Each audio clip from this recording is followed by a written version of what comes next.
آج جو ناول ہم پڑھنے جا رہے ہیں یہ نمرہ احمد کی تحریر ہے، جنہوں نے بہت خوبصورتی کے ساتھ اسے لکھا ہے اور یہ بہت ہی مشہور و معروف ناول ہے۔ اسے ڈرامائی تشکیل بھی دی گئی ہے۔ نمرہ احمد نے اپنی الفاظ کے ساتھ اس ناول میں جو سما باندھا ہے، جو منظر کشی کی ہے اور جو جذبات کا کھیل کھیلا ہے وہ ناقابل بیان ہے۔ آئیے اس کو پڑھتے ہیں اور اس سے محسوس ہوتے ہیں۔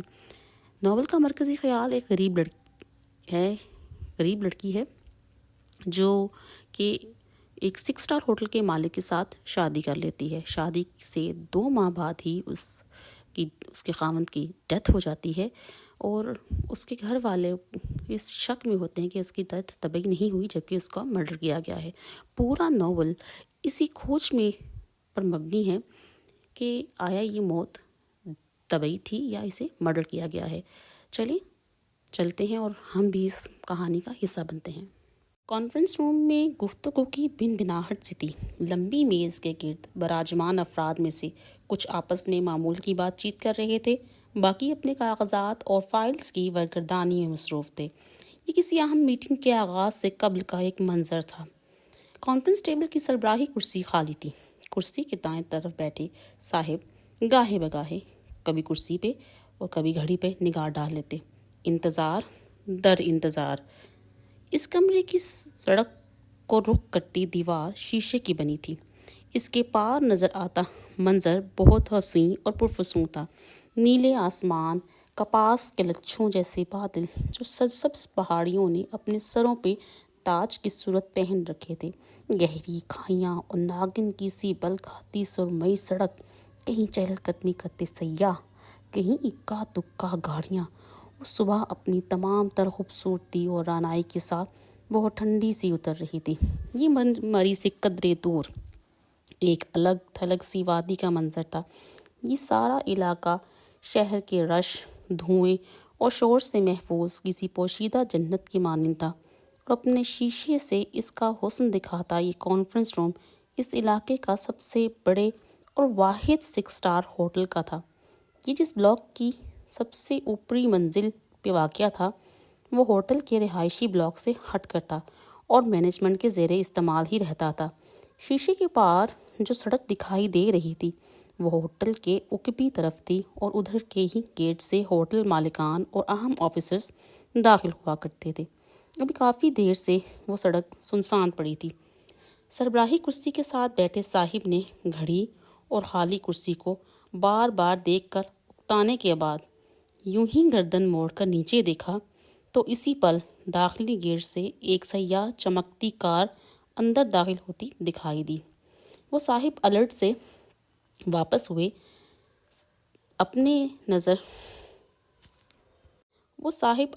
واپس سیدھے ہوئے ایک نظر اپنے ارد گرد بے پرواہی سے بیٹھے عملے پہ ڈالی اور پھر ٹائی کی نوٹ درست کرتے ہوئے خاموشی سے اپنی فائل کھول لی۔ وہ سیاہ کار گیٹ کے اندر آ رکی۔ شوفر نے جھٹ نکل کر پچھلا دروازہ کھولا۔ ایک سیاہ کولہاپوری چپل میں مقید پیر زمین پر دکھائی دیا اور پھر ایک لڑکی سیدھی ہوتی ہوئی باہر آئی۔ اوپر سے اس کے چہرے کے خد و خال ٹھیک سے نظر نہیں آ رہے تھے۔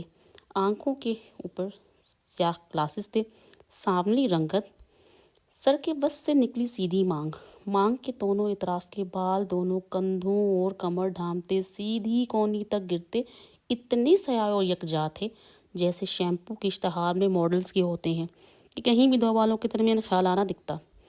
ایک سیاہ ہینڈ بیگ کونی سے لٹک رہا تھا۔ سرمئی سیاہ سادہ شلوار قمیص اور کندھوں پر سیاہ شال جو پیچھے سے آتی کندھوں کو ڈھکتی، اپنے دونوں سرے سامنے گراتی جنہیں سینے سے نیچے اس کے بازوؤں نے سہارا دیا ہوا تھا، ایسے کہ شال کی بکل نہیں ماری گئی تھی۔ اس کا چہرہ البتہ اوپر سے دیکھنے پہ واضح نہ تھا۔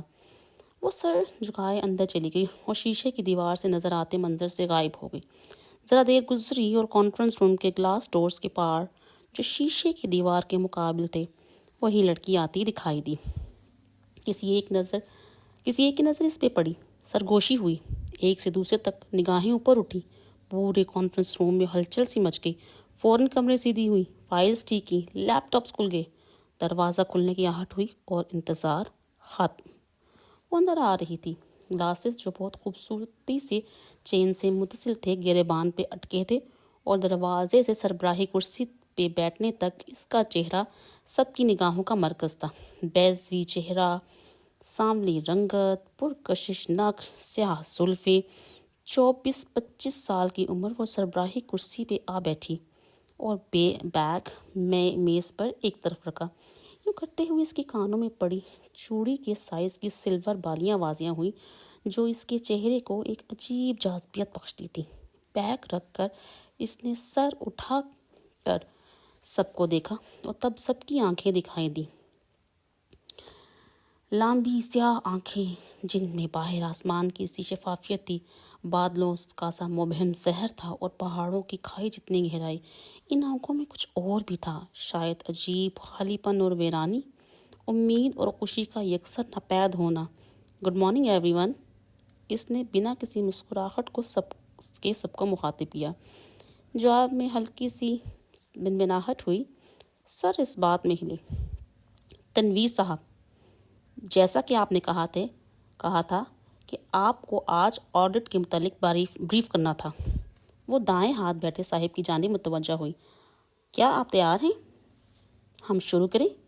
بس میم، وہ سر ہلا کر کھڑے ہوئے۔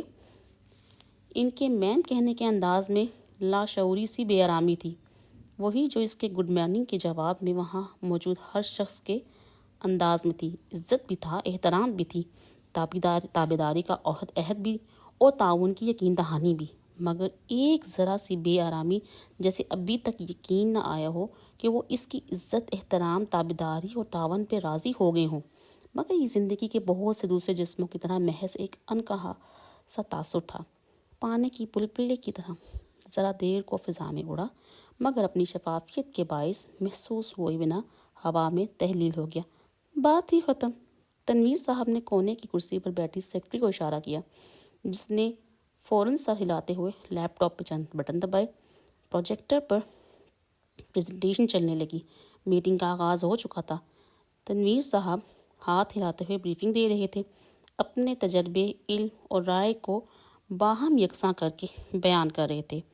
وہ انہی کو دیکھتی توجہ سے سن رہی تھی، اور اس وقت اس کی توجہ ہرگز بھی شیشے کے دروازے کے پار راہداری کی طرف نہیں تھی۔ راہداری میں اس پل کوئی آتا دکھائی دے رہا تھا۔ گریپ 2 پیس میں ملبوس، لمبا چوڑا، خشک شکل سا 28-29 برس کا مرد تھا، جس نے ہاتھ میں ایک فائل فولڈر پکڑ رکھا تھا۔ وہ کانفرنس روم سے ذرا دور سیکرٹری کی ٹیبل کے ساتھ رکا، پھر متلاشی نگاہوں سے ادھر ادھر دیکھا، چند لمحے کچھ سوچتا رہا، اور ایسے کرتے ہوئے اس کی پرکشش بھوری آنکھیں سکڑ گئیں۔ پھر کسی نہج پہ پہنچ کر اس نے اسی ٹیبل کی کرسی کھینچی۔ اس کے انداز میں اعتماد اور آنکھوں میں عجیب سا عزم تھا۔ بیٹھتے ساتھ ہی اس نے پہلے سامنے بنے ایک آفس کی گلاس وال کے پار دیکھا، اندر کوئی نظر نہ آیا، پھر گردن موڑ کر کانفرنس روم کو دیکھا، اور سربراہی کرسی پہ بیٹھی لڑکی پہ نظر پڑتے ہی اس کا وجود رک گیا۔ پارس! وہ جس جگہ بیٹھا تھا، یہاں سے شیشے کے دروازے کے پار جاری کانفرنس صاف دکھائی دیتی، البتہ ساؤنڈ پروف گلاس کی وجہ سے آواز نہ پہنچتی۔ سربراہی کرسی پر براجمان لڑکی کا ادھر سے نیم رخ نظر آ رہا تھا، دائیں آنکھ، دایاں گال، دائیں کان میں پڑی بالی اور دائیں طرف کے بال۔ وہ تنویر صاحب کی طرف پوری یکسوئی سے متوجہ تھی۔ پارس!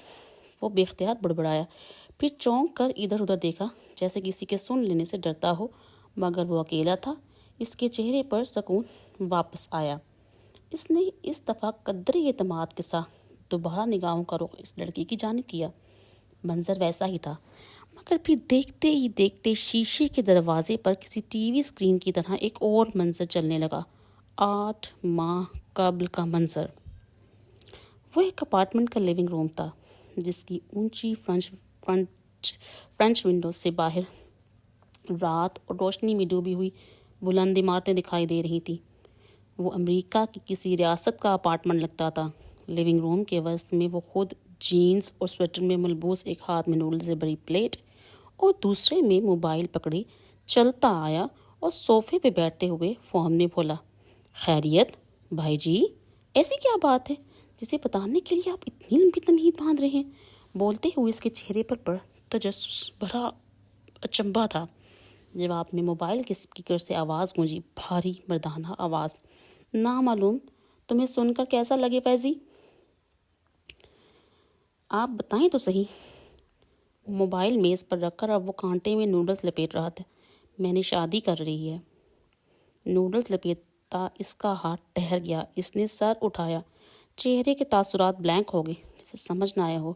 پہلے حیرت، پھر خاموشی، پھر ہچکچاہٹ۔ جی او ویل، مبارک ہو، مگر اتنے اچانک؟ میں آ جاتا پہلی فلائٹ سے۔ اب اس کی آنکھوں میں گلا اترا۔ نہیں، میں ابھی پارس کو اپنے خاندان سے دور رکھنا چاہتا تھا۔ میں نے خود ہی کسی کو نہیں بلایا۔ پارس، اس نے دہرایا۔ میری بیوی، ہم نے 1 ماہ قبل شادی کی ہے، یہی مری میں۔ اوہ، آپ ابھی تک مری میں ہیں؟ وہ چونکا۔ ابھی 1.5 ماہ پہلے آپ مری گئے تھے برف باری دیکھنے اور مری والے ہوٹل کا وزٹ کرنے۔ میں سمجھا تھا کہ آپ لاہور واپس آ گئے ہیں۔ نہیں فیضان، میں واپس نہیں آیا۔ مجھے یہاں کی آب و ہوا راس آ گئی ہے۔ اس نے نوڈلز کی پلیٹ رکھ دی۔ چہرے کے تاثرات عجیب تھے، جیسے پریشان ہو، خفا ہو، مگر ظاہر نہ کرنے کی کوشش کر رہا ہو۔ جیسے کہ میں نے بتایا فیضی، میں پارس کو اپنے خاندان سے دور رکھنا چاہتا تھا، اسی لیے میں تمہیں نہیں بتا سکتا۔ مگر کیوں بھائی جی؟ دیکھو، جب ایک 24 سال کی ہوٹل ریسیپشنسٹ 48 برس کے ہوٹل مالک سے شادی کرتی ہے تو لوگ ان کے رشتے کو شک کی نظر سے دیکھتے ہیں، بالخصوص جب شادی سے قبل انہوں نے ایک دوسرے کو جانے محض 15 دن ہی ہوئے ہوں۔ وہ لہجے بھر کو رکے۔ میں اس پر شک نہیں کرتا، مگر خاندان والے، تم، سویرا، تم لوگ اس کو اتنی جلدی قبول نہیں کرو گے، اس لیے پہلے میں اس رشتے کو وقت دینا چاہتا ہوں۔ اس کے بعد اپنے خاندان کو پارس سے اور پارس کو اپنے خاندان والوں سے متعارف کروا دوں گا۔ تب تک وہ مری والے گھر میں ہی رہے گی۔ کیا تم میری بات سمجھ رہے ہو؟ وہ خاموشی سے لب کاٹ رہا تھا۔ منظر تحلیل ہوا، یادیں دھندلا گئیں۔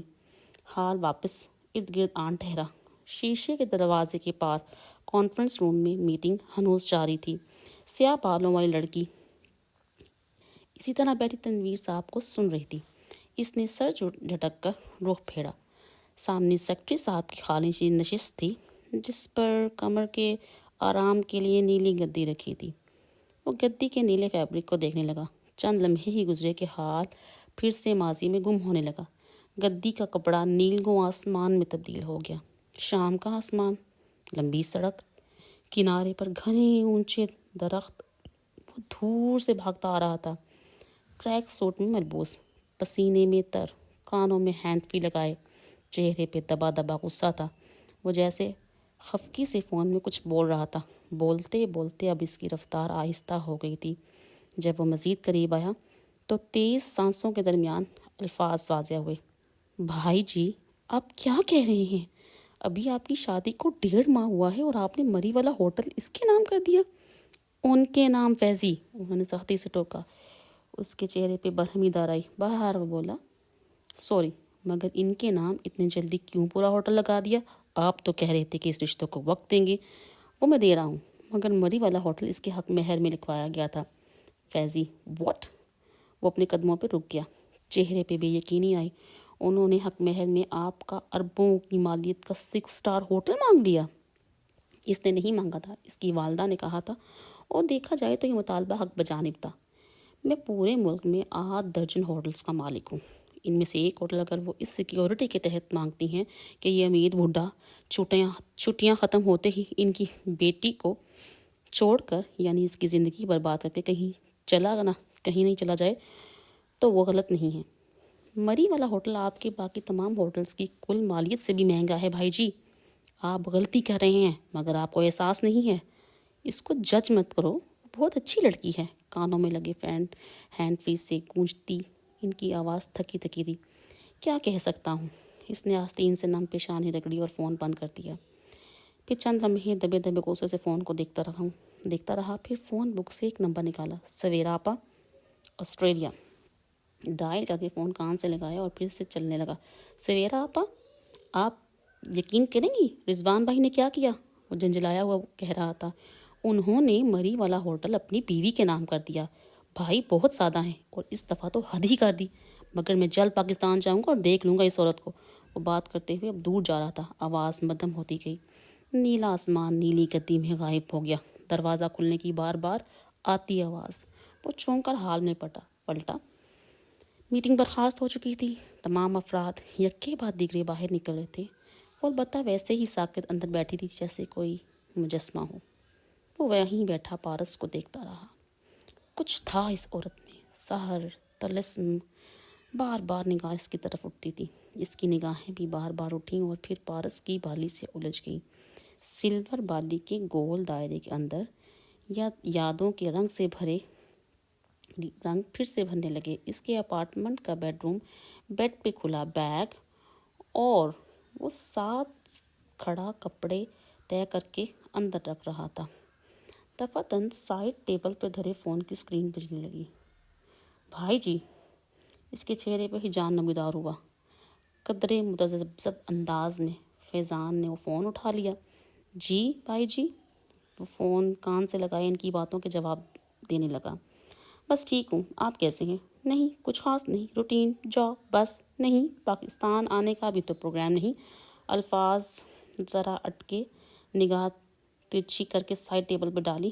پاسپورٹ، کل کی تاریخ کا پاکستان کا ٹکٹ. اس نے نگاہ چرا لی. جی میں نے سویرا آپا کو پچھلے ہفتے کہا تھا کہ آؤں گا، مگر اب ارادہ بدل گیا ہے.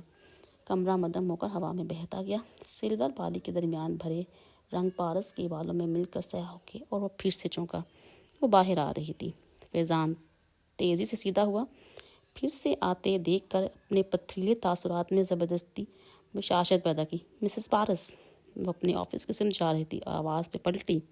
سیاہ آنکھوں میں اجنبیت اور استفسار درایا. جی میں آپ نے مجھے پہچانا؟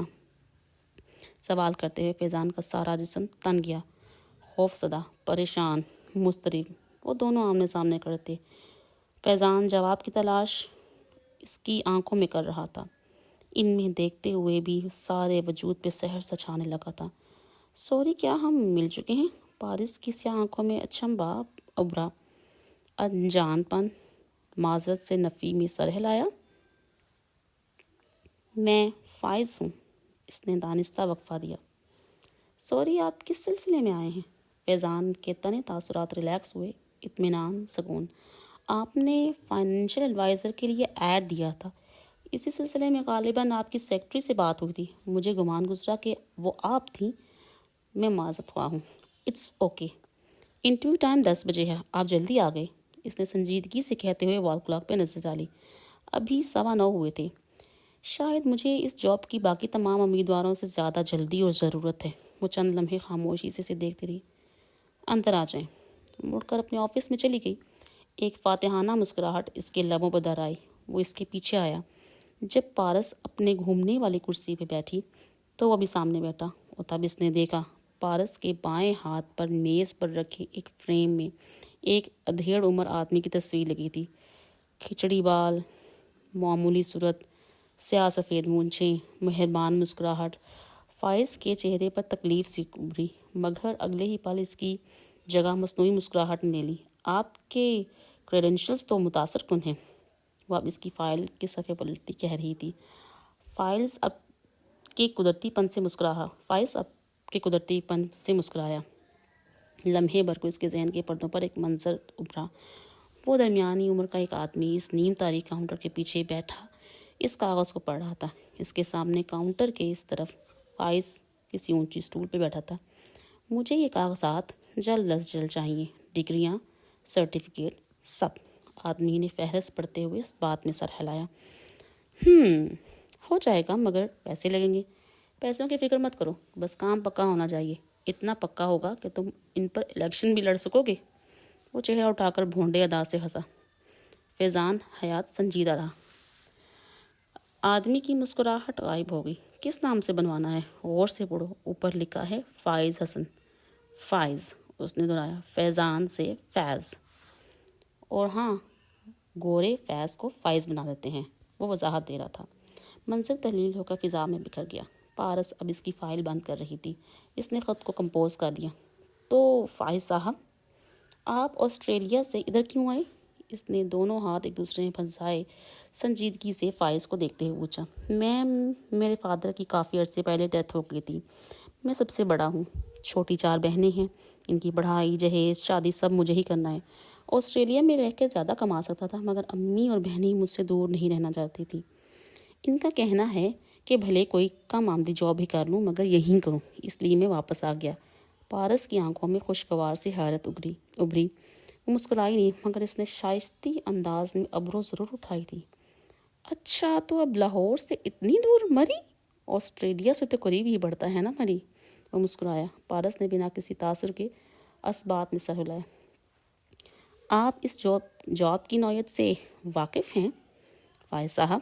آپ جانتے ہیں میں نے یہ ہوٹل حال ہی میں سنبھالا ہے، اس لیے مجھے کسی قابل اعتماد اور ذہین انسان کی ضرورت ہے جو میرے فائنینشیل ایڈوائزر اور اسسٹنٹ کے طور پہ کام کر سکے۔ میں اس کام کے لیے خود کو اہل سمجھتا ہوں۔ اوکے، دیگر انٹرویوز کے بعد فیصلہ کیا جائے گا کہ ہمیں کس کو رکھنا ہے۔ آپ کو نتائج سے مطلع کر دیا جائے گا۔ اس نے سیٹ کی پشت سے ٹیک لگائی۔ یہ انٹرویو ختم ہونے کا اشارہ تھا۔